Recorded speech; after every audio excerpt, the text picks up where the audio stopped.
Avec la Matmut, au cœur de l'actualité du loup rugby.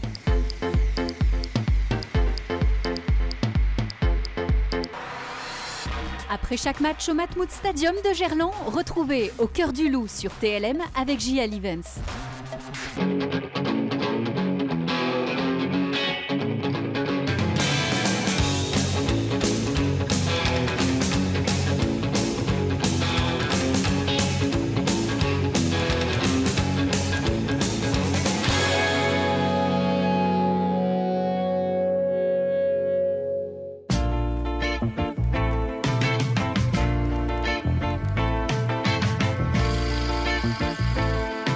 Bonjour à tous, bienvenue dans votre émission Au cœur du loup sur TLM dans les bureaux du staff du loup rugby dirigé par Pierre Mignoni qui nous fait le plaisir de nous recevoir. Bonjour Pierre. Bonjour à vous. Et puis évidemment c'est la première émission de l'année, bonne année à vous tous les spectateurs de TLM, bonne année Pierre à toi, à tes proches. Meilleurs vœux de même. Et puis bonne année pour le loup rugby, qu'est-ce qu'on peut souhaiter au loup rugby en 2019 ? Plein de bonnes choses, de bons résultats. Le maximum de bonnes choses pour nous et surtout essayer de gagner un titre. Voilà. L'année 2009 qui en tout cas idéalement débuté pour le loup rugby avec une magnifique victoire à Montpellier ce week-end 25-14. On regarde tout de suite le résumé de ce succès. Un gros coup pour bien démarrer l'année, voilà ce que le loup était venu chercher samedi sur la pelouse de Montpellier. Des Héroltais 9e au classement et en plein doute car battus à 4 reprises sur leurs 6 dernières confrontations. La partie débute bien pour les Lyonnais avec ce drop de Jonathan Wisniewski. Les intentions des hommes de Pierre Mignoni, sérieux et appliqués, sont récompensées. Mais sur une énorme séquence collective, les Montpelliérains réagissent par l'intermédiaire de Payog qui trouve Ouedraogo d'une jolie passe à l'aveugle. L'international français n'a plus qu'à transmettre à Serfontaine qui s'en va aplatir et permettre à son équipe de prendre les devants. Un avantage de courte durée puisque 6 minutes plus tard, Jonathan Wisniewski fait parler son jeu au pied pour inverser la vapeur. Les Lyonnais sont bien en place, ils font parler leur force collective pour gratter un nombre incalculable de ballons au sol. Et après une récupération au centre du terrain, le coup de pied par-dessus de Toby Arnold fait mouche. Le Néo-Zélandais ne se pose pas de questions et empêche la balle de sortir d'une somptueuse Chistera qui termine en passe décisive pour son coéquipier Rudy Wolff qui n'a plus qu'à aplatir entre les perches. Mais quel geste de l'ailier All Black, titularisé cette fois au poste d'arrière, qui permet à son équipe grâce à ce sauvetage acrobatique de mener 16-7 à la pause. Au retour des vestiaires, les intentions lyonnaises n'ont pas changé. Wisniewski ajoute rapidement 3 points au compteur sur une nouvelle pénalité. Montpellier pousse alors pour revenir et malgré leur solidité défensive, les coéquipiers de Julien Puricelli craquent une nouvelle fois sur une percée de Romain Ruffenac en bout de ligne. La transformation n'y changera rien car Wisniewski, intraitable au pied, confortera ensuite l'avance des Lyonnais par 6 nouveaux points. Victoire finale 25-14, le loup qui restait sur 3 revers de rang à l'extérieur remet la marche avant et consolide sa 5e place au classement du top 14. La victoire du loup donc à Montpellier ce week-end 25-14. Pierre, vous avez débuté l'année vraiment idéalement. Qu'est-ce qui t'a le plus satisfait dans cette victoire du loup rugby ? On a parlé d'un match quasi parfait de la part de votre équipe ? Non, je suis très, très heureux de la victoire. Les joueurs sont allés se le chercher et je crois que notre comportement a été digne. Voilà, les joueurs avaient à cœur de faire un grand match, ils l'ont fait. Vraiment, on peut être fier d'eux, quoi. C'est très bien. C'est la 3e victoire de la saison à l'extérieur. Vous avez plus joué à l'extérieur qu'à domicile, 8 matchs à l'extérieur, 6 à domicile, et vous êtes 5e avec 40 points après 14 journées. En avance sur les temps de passage ? Par rapport à l'an dernier, oui. Maintenant, on sait très bien que ce n'est pas une science exacte, sinon ça se saurait. On a fait une meilleure phase aller, avec 3 points de plus, il me semble. En plus, commencer l'année 2019 avec cette victoire nous donne encore un peu plus d'avance, au classement britannique notamment. Donc c'est plutôt bien. Maintenant, on a la réception du Racing qui s'annonce aussi très très importante. Alors le Racing, ce sera seulement à la fin du mois de janvier. D'ici là, vous avez encore 2 matchs de Coupe d'Europe, les 2 derniers, car le loup est déjà éliminé. Face aux Saracens, ça sera ce dimanche à Gerland à 16h15. Et puis le samedi 16 janvier sur la pelouse des Cardiff Blues. Comment on va aborder au loup ces 2 matchs de Coupe d'Europe alors qu'il n'y a plus d'enjeu dans cette compétition ? Oui, il n'y a plus d'enjeu, mais on a beaucoup de jeux à faire, on a beaucoup de choses à faire. Cette compétition, on la découvre, on le sait. Mais je crois qu'on a envie déjà décrocher notre compteur, c'est important. Et puis de préparer, comme je disais, ce match de Racing avec ces 2 matchs de Coupe d'Europe. Alors en essayant de mieux basculer que ce qu'on a fait précédemment, c'est-à-dire basculer de championnat à Coupe d'Europe championnat. Et voilà, pour bien terminer ce bloc, on va dire, avant un petit peu de quelques jours de repos. Pierre Mignoni dans Au cœur du loup rugby sur TLM. Pierre, on va parler de toi maintenant et je vais te soumettre une première photo de Pierre Mignoni, entraîneur du loup rugby, ancien joueur. Pierre, que t'inspire cette photo? Non, que des bons souvenirs. C'est que des bons souvenirs. C'est vrai que quand tu joues... Tu te rappelles du match, évidemment? Oui, alors non, c'est pas un bon souvenir celui-là. Ouais. J'ai pas vu. Mais alors, ça reste peut-être malgré tout un bon souvenir, parce que c'est une magnifique épreuve. Oui, non, le fait de jouer, c'est pour ça que je me vois jouer avec le maillot des Bleus, c'est quelque chose de fabuleux, quelque chose parfois qui te manque un peu. Et voilà, c'est vrai que ce jour-là, on n'avait pas fait. C'était pour le match d'ouverture, je crois, pour la Coupe du Monde. Match à haute pression. France-Argentine en 2007. On avait perdu, mais bon, comme tu dis, ça reste un bon souvenir. 28 sélections en équipe de France pour Pierre Mignoni entre 1997 et 2016. Le 2007, le challenge européen avec Clermont, mais pas de bouclier de Brennus. 3 finales malheureuses avec Clermont. Avant que Clermont ne gagne juste après ton départ en plus. Qu'est-ce qui reste de ces finales perdues avec Clermont? Parfois, pas grand-chose en plus. On a parlé de la malédiction à l'époque pour Clermont qui cumulait les finales sans les gagner. Ben voilà, la malédiction, ils l'ont cassé depuis, puisqu'ils ont gagné deux titres, je crois. Donc voilà, je crois que maintenant ce club a gagné, et tant mieux. Moi, j'ai fait partie de cette aventure où forcément on avait fait 3 finales d'affilée, perdues. Ça a été dur, ouais. Je ne peux pas le cacher, ça a été très dur. Parce que quand tu perds une finale, c'est... Alors il y a plus grave dans la vie, hein, franchement, parce que je préfère avoir connu ces moments-là que ne pas les avoir connus, vraiment. Et même si c'est des moments difficiles qui restent durs même encore aujourd'hui, hein, le fait d'en parler, mais avec du recul, c'est vraiment des moments fantastiques.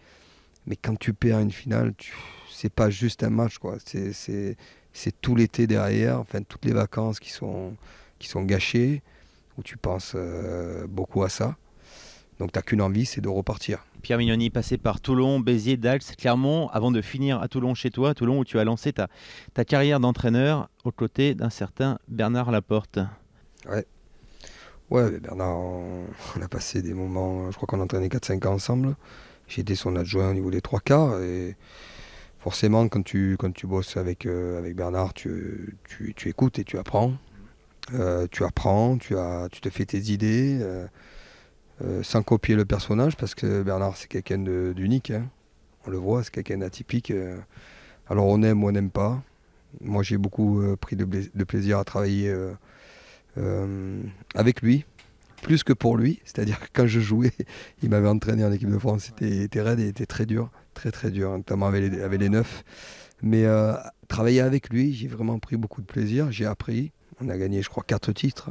Donc c'est pas rien. 3 Coupes d'Europe et un Brennus. Et un Brennus enfin, ouais. Quand même, en tant qu'entraîneur. Donc j'y ai quand même goûté quelque part.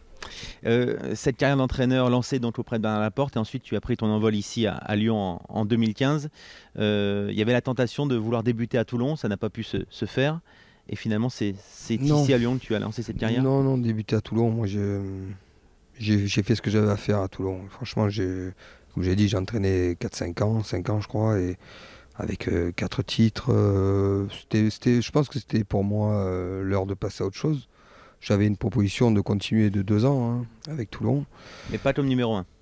Non, pas comme numéro 1, parce que le président à l'époque... Il l'a regretté d'ailleurs, Mourad Boudjelal. Ouais, peut-être, je sais pas, mais peu importe. Moi, je suis parti pas à cause de ça. Hein. Je suis parti parce que j'avais accepté le challenge de fait d'être encore 2 ans adjoint. Mais bon, j'ai accepté le challenge surtout du loup, quoi. Voilà, donc quand Yann Robert, le président, est venu me chercher, on a beaucoup discuté. J'ai rencontré bien sûr Olivier Ginon, où les choses se sont passées. Alors la montée en top 14 la première année, ensuite le maintien, la qualification la saison passée pour les demi-finales. Est-ce que tu as changé en tant qu'entraîneur depuis que tu es arrivé à Lyon en 2015? Est-ce que tu as évolué? Oui, bien sûr, on évolue, heureusement. En tout cas, j'ai le sentiment que j'ai évolué, oui. Surtout avec mon staff et grâce à mon staff, parce que j'ai des gens incroyables qui bossent énormément. Mes adjoints, bien sûr, sur le rugby avec Karim, Kenny et David, et tout l'ensemble du staff. Voilà, parce que ce sont des gens qui... On essaye toujours, nous, de se remettre en question, de progresser. On a un staff assez jeune. Je fais partie encore des jeunes managers et j'ai des jeunes adjoints. C'est peut-être ça qui fait que les garçons, toujours, on recherche un peu ce qui se fait ailleurs, qu'est-ce qu'on peut faire de mieux, comment améliorer notre équipe. Et j'ai l'impression qu'on est bien mieux structuré aujourd'hui, on joue mieux, on fait beaucoup les choses mieux qu'avant. Et heureusement, ça veut dire que ce groupe, il évolue et que nous, on évolue aussi. Pierre Mignoni, 41 ans, entraîneur du Loup Rugby, encensé assez souvent quand même par le milieu du rugby. Pierre, je vais te montrer une vidéo de nos amis d'Eurosport. C'était une chronique que je te laisse apprécier. Toi, tu as sans doute déjà vu. J'ai adoré cette équipe de Lyon. Et petite parenthèse, que j'aime bien prendre des risques, je vais vous dire, Mignoni, c'est le futur entraîneur de l'équipe de France. Ce qui me plaît dans Mignoni, c'est que tout simplement, c'est l'équilibre. Moi, c'est l'équilibre. Je suis contre le déséquilibre. Je suis contre le bordel.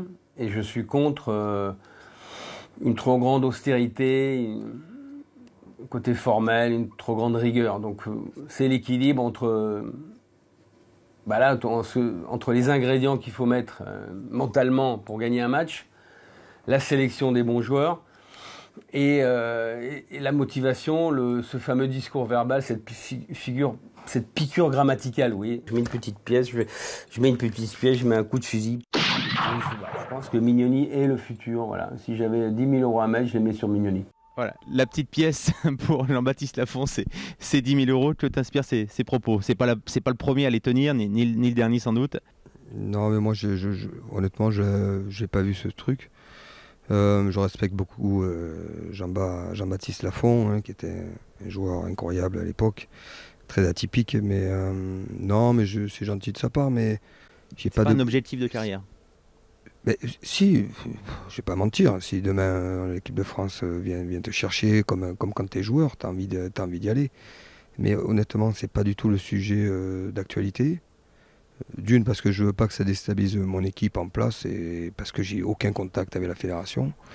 Alors on peut croire que je suis assez proche de Bernard, mais on est proche, mais on s'appelle pas, on s'appelle jamais, hein, très rare. Très rarement, pardon, et voilà, c'est pas du tout l'actualité. Je crois qu'il y a des gens qui ont aussi beaucoup travaillé depuis des années, qui ont plus d'expérience que moi, qui sont aussi amènes à être sélectionneurs, et voilà, pour moi, c'est pas du tout l'actualité aujourd'hui, donc ça sert à rien de parler là-dessus, quoi, pour moi. Pierre Mignoni, l'entraîneur du Loup Rugby, qui nous fait le plaisir de nous rejoindre. On va conclure cette émission avec Pierre, avec une petite chronique décalée. Pierre, je vais débuter les phrases et tu vas devoir les terminer. Pierre Mignoni, le rugby, c'est ma vie. Le bouclier de Brennus, c'est un rêve. Le Matmut Stadium de Gerland, c'est magnifique. La vie à Lyon, c'est super sympa. La famille, c'est très important. Et Pierre Mignoni, un jour à la tête de l'équipe de France, c'est pas d'actualité. Merci Pierre Mignoni de nous avoir accueillis en tout cas ici au Loup Rugby. Et puis bonne continuation au Loup. On retrouvera cette émission au Cœur du Loup avec le prochain invité, le capitaine du club Julien Puricilli au Cœur du Loup sur TLM. C'est à revoir en replay sur tlm.tv.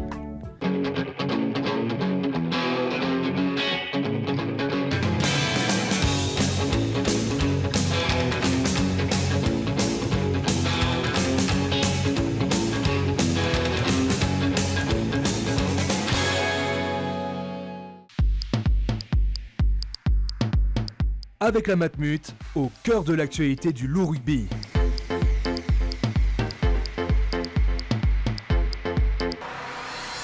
Après chaque match au Matmut Stadium de Gerland, retrouvez Au cœur du Loup sur TLM avec JL Events.